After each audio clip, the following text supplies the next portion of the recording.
दोस्तों नमस्कार।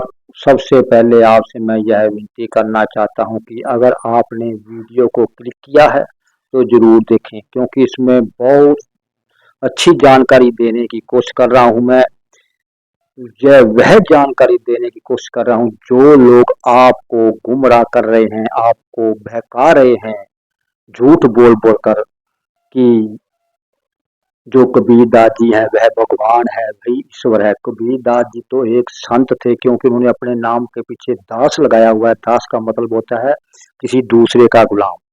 और कबीरदास जी की वाणी जो गुरु ग्रंथ साहब जी में वो भी यही दिखाती है कि कबीरदास जी एक साधु थे, एक संत थे, इसके अलावा कुछ नहीं थे।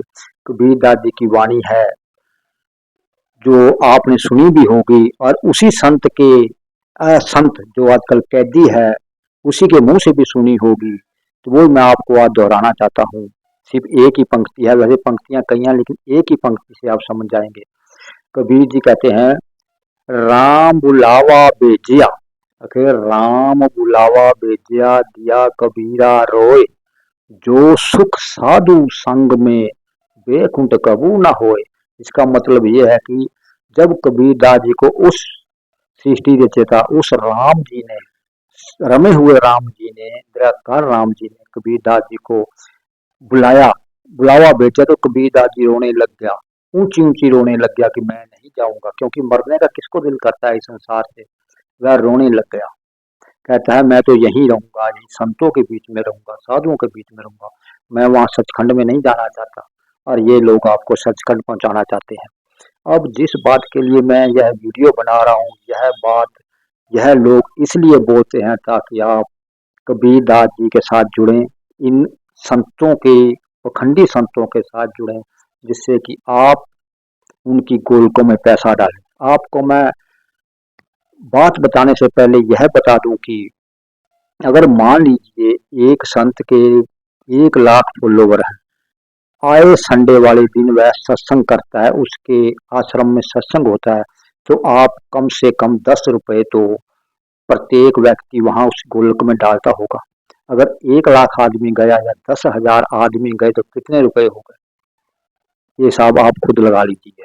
यह एक धंधा है और कुछ नहीं। अब जो बात मैं कहने जा रहा हूँ वो बात यह है कि ये लोग बार बार कहते हैं, बहुत कमेंट करते हैं, हमारे यूट्यूब चैनल पर भी जाते हैं, फेसबुक पर भी कमेंट करते हैं कि ये बताइए भाई कबीरदास जी को, जो गुरु नानक देव जी को वही नदी में कौन मिला था। Question number 1। दूसरा ये बोलते हैं कि धन करूँ पर हा करता, इसका मतलब है ये वीडियोज मेरी यूट्यूब चैनल पर पड़ी हुई है, लेकिन वहां तक ये नहीं पहुंचते। बार बार यह कमेंट करते हैं और सवाल पूछते हैं। चलो मैं इनका जवाब फिर दे देता हूँ। कबीरदास जी एक संत थे, एक कवि थे, इसके अलावा कुछ नहीं थे। वह उस निराकार राम के भगत थे।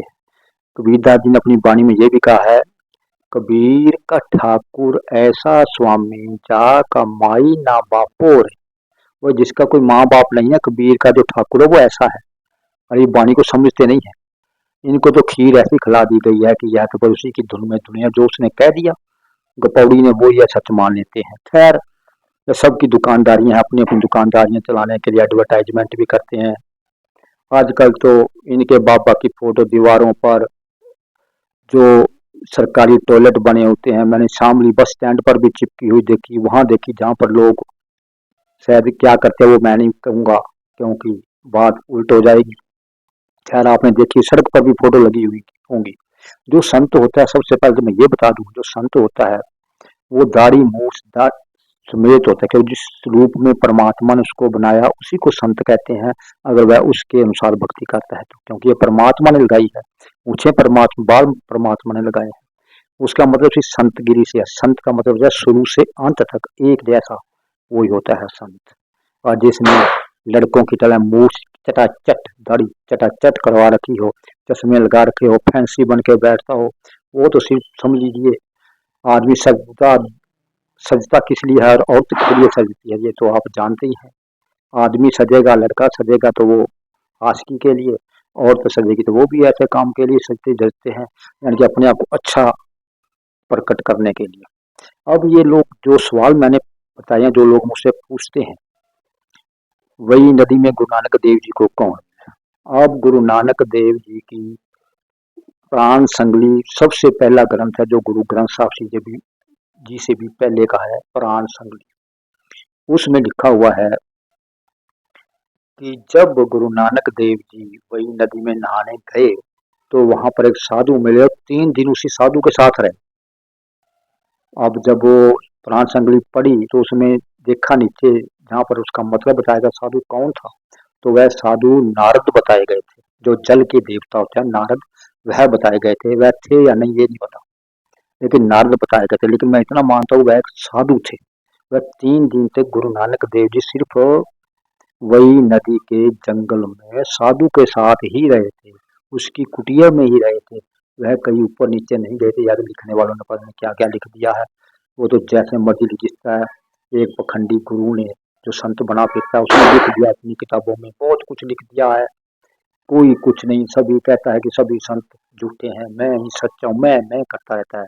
कहते हैं कि जब आदमी के अंदर मैं हो तो वह संत नहीं होता, सबसे बड़ी बात। अब फिर हम टॉपिक पर आते हैं कि वही नदी में जो मिले वह एक साधु थे और उसको नारद बताया गया है, पहली बात। दूसरी बात, जो कबीर दास जी थे वह एक साधु थे, एक संत थे, इसके अलावा कुछ नहीं थे। और जो गुरु नानक देव जी को वही नदी में मिले थे वह एक साधु थे। अब इसमें आपको एक और सर्च कर लीजिएगा, इसमें आप ये भी देखिएगा कि कबीरदास जी और गुरु नानक देव जी के धरती से जाने का समय कब का है, दोनों का समय एक है या आगे पीछे है, ये भी देख लीजिएगा। और दूसरा ये कहते हैं कि धानक रूप रहा करतार, कहते हैं कि गुरु नानक देव जी ने कहा है धानक रूप रहा करतार, यानी कि जो धानक है वह कबीरदास जी है। अब आप लोगों से पूछना चाहता हूँ, आप कबीरदास जी की जितनी भी पुस्तकें हैं पुरानी, कबीर बीजक, कबीर ग्रंथावली और भी कई हैं, रामायणी वगैरह कई हैं पुस्तकें जो पुरानी हैं, गपौड़ी संतों की लिखी हुई की बात नहीं करता, जो पुरानी है उनमें आप देखेंगे कहीं भी आपको यह लिखा नहीं मिलेगा कि कबीर जी ने अपने आप को धानक कहा हो। धानक शब्द लिखा मिलेगा ही नहीं, और यह भी नहीं लिखा मिलेगा कि कबीरदास जी ने अपने आप को भगवान कहा। कबीरदास जी ने अपने आप को उस निराकार राम का कुत्ता तक कहा है। गुरु ग्रंथ साहब जी वाणी आती है, कबीर कुकर राम का मुतिया मेरा नाव, गले राम की जेवड़ी जा खेचे मैं जाऊं, पुछ पुछ करे भागा आऊं, दूर दूर करे तो भाग जाऊं। अब इसमें ये इसका मतलब ये हुआ, वे कबीर जी कहते हैं तो मैं तो उस निराकार राम का कुत्ते के समान हूँ, मैं उसका दास हूँ, उसके गले में उसी की रस्सी जेवड़ी डली हुई है, जिस तरफ मुझे खींचता मैं उसी तरफ जाता हूँ। वो पुचकारता है तो मैं भाग आता हूँ, अगर दुत्कारता है तो मैं भाग जाता हूँ, लेकिन रहता उसके पास ही। यानी इसका मतलब ये हुआ कबीर ईश्वर नहीं, ईश्वर वो राम हुआ निराकार। और इसमें 2 सवाल मुझसे लोग बार बार पूछते हैं, लेकिन मेरी वीडियो में पहले भी बताया कि मेरे चैनल पर पड़ी हुई है, मैं फिर बना दूंगा। धानक कबीर दास धानक नहीं थे। कबीर शब्द एक अरबी भाषा का शब्द है, और कबीर नाम जो होता है वह मुसलमानों में ही होता है, क्योंकि कबीर दास की जो परवरिश थी वह मुस्लिम दंपत्ति ने की, इसलिए उसका नाम भी उस दंपत्ति ने रखा कबीर। कुरान शरीफ के अनुसार कबीर का मतलब होता है महान, शब्द का मतलब होता है महान, कबीर शब्द का मतलब है महान। जो अच्छा शब्द होता है आप जानते हैं, उसी के नाम पर नाम रखते हैं, जैसा हिंदू धर्मों में रखा जाता है राम किशोर, रामदास, यानी कि राम शब्द आगे लगा, इसका मतलब ये नहीं कि वह राम बन गए, यह एक शब्द है। नाम जो होते हैं शब्दों के आधार पर रखे जाते हैं, सबसे अच्छा नाम रखा जाता है। आजकल कोई अपने बेटे का नाम रावण नहीं रखता, क्यों नहीं रखता, क्योंकि उसको बुरा दिखाया गया है। राम रखेगा, कृष्ण रखेगा, कृष्ण का मतलब सांवला, राम का मतलब रमा हुआ, ये एक शब्द है। और फिर मैं स्पष्ट बता दूं कि कबीरदास जी मुस्लिम दंपत्ति ने पाले थे, इसलिए कबीरदास जी मुस्लिम थे, इसलिए उनका नाम कबीर रखा गया, यानी कि कबीरुद्दीन। और धानक एक हिंदू वर्ग है, जो कबीरदास जी गुरु नानक देव जी के टाइम में एक पिछड़ी जाति थी, शायद आज भी पिछड़ी जाति है। वह धानक का वह धनुष बाण बनाने और चलाने में निपुण थे, वह जंगलों में शिकार करने के लिए भटकते फिरते थे। इसीलिए गुरु नानक देव जी ने अपनी वाणी में कहा, धानक रूप रहा करतार हे परमात्मा, मैं तो धानक के रूप में घूम रहा हूँ। मतलब जिस तरह धानक जाति जो है, धानक वर्ग के लोग जंगलों में भटकते फिरते हैं शिकार के लिए, उसी तरह मैं इस संसार में भटक रहा हूँ, लेकिन तू मुझे मिला नहीं। इसका मतलब ये है। हो सकता है मेरी बातें आपको समझ में ना आ रही हो, जो बुद्धि वाले हैं वो समझ लेंगे, जिन्होंने खीर खाई है, हलवे पूड़ियां खाइयां तांत्रिक मंत्र वाले, वो तो समझ गए उनके तो ऐसे ऊपर से जाएगी। मैं आपसे ये कहता हूँ कि आप पखंडी गुरुओं से बचिए, उनकी गोलकों में पैसा मत डालिए। ये किताबों में झूठ लिख लिख कर, झूठ बता बता कर आप लोगों को अपने साथ लगा रहे हैं, ताकि उनकी आपकी संख्या, संगत की संख्या बढ़े और वह उतने उनकी गोलक में नोट बढ़े। जगह जगह आश्रम बनाए जा रहे हैं। क्यों बनाए जा रहे हैं? क्योंकि हर एक आश्रम में संडे वाले दिन सत्संग होता होगा। अरे 10,000 आदमी भी गए और 10 रुपये प्रति आदमी ने भी वहां पर गोलक में डाला, तो कितना रुपया बनकर हिसाब लगा कर देखिए। जहाँ लाखों की मिल जाती है, वहां क्या बनता होगा। ये बाबों ने, चाहे कोई भी हो, इन्होंने अपने धंधे बनाए हुए हैं। इन बाबों से बचिए। वही 10 रुपये अपने घर बच्चों को, तो फिर कोई खाने की चीज लग दी, बच्चा खुश हो जाएगा। अपने माँ बाप की सेवा कीजिए। सबसे बड़े गुरु माँ बाप है, ये पखंडी नहीं।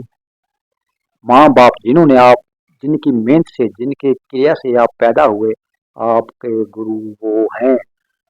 ये दूसरे की चोट आपके गुरु नहीं हो सकते, खासकर आदि। गुरु का मतलब क्या होता है? ज्ञान देना, सच्चा ज्ञान देना। अब गुरु गोविंद सिंह जी थे, 10 गुरु हुए सिखों के। किसी ने भी इस तरह सत्संग लगाकर पैसा नहीं ऐंठा। अगर ऐंठा हो तो बताइए। और आजकल के गुरु क्या करते हैं?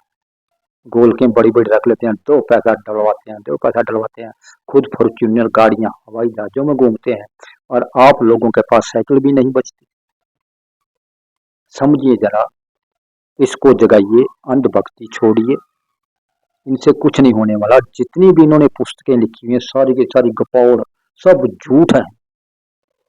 पहले ब्राह्मणों ने लोगों को घुमाया, अब ब्राह्मणों के साथ साथ ये पखंडी गुरु भी हो गए। इनकी भी दुकानदारी चल रही है। लोग इन्हीं चक्करों में कहते हैं कि हम, हमें वो वहां सतलोक लेके जाएगा, सतलोक लेके जाएगा। अरे भाई, सतलोक देखा भी है? कहीं किसी नक्शे पे है सतलोक? आज जो सैटेलाइट है, वह ब्रह्मांड के सभी, जो भी उसकी कैप्चरिंग में आ रहे हैं, सबकी वह तस्वीरें खींच रहा है। अगर सतलोक होता, मात धरती, मातलोक जो है धरती है, इसकी तस्वीर भी मिलेगी। तो फिर सतलोक, जहाँ पर आप, ये लोग पखंडी आपको भेजने की कोशिश कर रहे हैं, वो कहीं दिखता क्यों नहीं? कहाँ है वो? उसकी कोई लोकेशन है? नहीं है। यह सब झूठ है। इनसे बचो, पखंडी लोगों से। चाहे किसी भी धर्म के हों, चाहे सिख धर्म में भी हो, हिंदू धर्म में भी हो, मुस्लिम धर्म में भी हो, इन पखंडी साधु संतों से बचिएगा। यह आपको कंगाल कर रहे हैं और खुद माला माल हो रहे हैं। आप देखिए, कोई भी बाबा, फॉर्च्यूनर गाड़ी, बैंक बैलेंस देखिए, उनकी प्रॉपर्टी देख लीजिए कितनी है। ये जितने भी आश्रम बन रहे हैं, सब उन्हीं के हैं। और इनके बीच में जो चमचे होते हैं, जो प्रचार करते हैं पुस्तकों का, जो आपको जोड़ते हैं, वे भी पेमेंट पर होते हैं। वो भी घी दूध वहां पर फ्री में खाते हैं। मैं बता दूं कि मेरा एक दोस्त था, मैं नाम नहीं लूंगा, वह भी उस बाबा का चेला, तो वह हमारे साथ ही काम धंधा करता था। मैंने भी उसके पास काम किया, तो कुछ नहीं था। आज वो बाबा बन के बैठ गया है, आश्रम में रहता है, घी खाता है, दूध पीता है, मजे लेता है, और वहां पर नोट काट रहा है। ऐसे ऐसे लोग हैं। आजकल तो बाबा बनने में फायदा है, नौकरी ना तो किसी के पास है नहीं, बेरोजगारी इतनी है।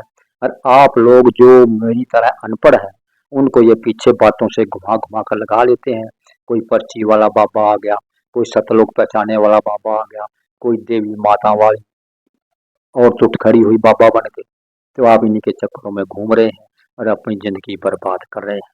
मैं फिर लास्ट में यह कह दूं कि गुरु नानक देव जी के बारे में आपने जानना है, कबीर जी, गुरु नानक देव जी के बारे में, तो एक ग्रंथ है प्राण संगली। अब पीडीएफ मिल जाएगी, मैं इस वीडियो के नीचे भी उसका पीडीएफ आपको दे दूंगा। उसमें एक है गोष्ठी कबीर नाल होई।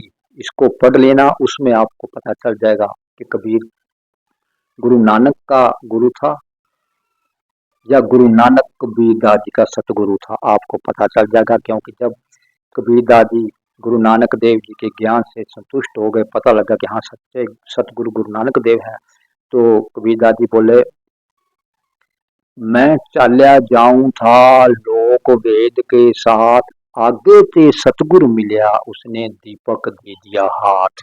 इसका मतलब क्या हुआ? भाई मैं तो इन लोगों के पीछे चला फिरता था, भगा फिरता था, और अब जब सतगुरु नानक जी मिले तो उन्होंने मेरे हाथ में ज्ञान का दीपक दे दिया, तो मेरा पार उतारा हो गया। ये है सब।